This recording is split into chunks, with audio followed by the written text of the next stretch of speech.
आंब्याचा सीझन आला की आमच्या इथं हे पदार्थ बनला म्हणजे बनला म्हणून समजून घ्या. राम राम सूर्यो, माझं नाव आहे हनुमंत आणि आज मी करणार होतो धिरड्या.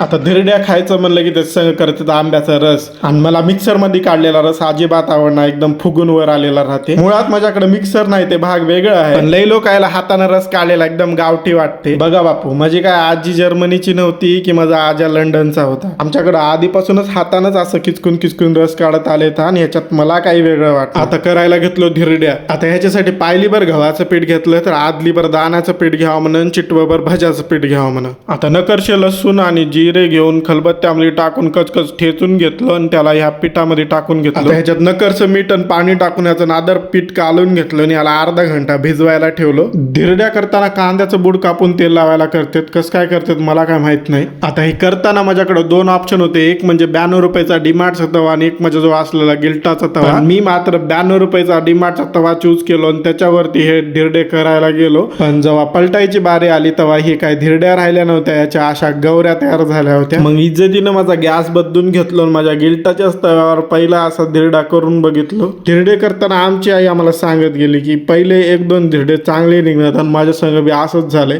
पहिले देवाचे राहतात म्हणून असे कस तरी वेडे वाकडे निघतात, मग नंतर 2-3 अजून टाकलो तर ते नकर नादर निघाले. शेवटी धिरडे खाऊन जाता जाता एकच गोष्ट सांगून जातो भावांनो, आयुष्यात जांभळं किती बी महाग राहिले तर बी लोक धिरड्या या आंब्याच्या रसाबरच खातात, कारण तो फळांचा राजा आहे.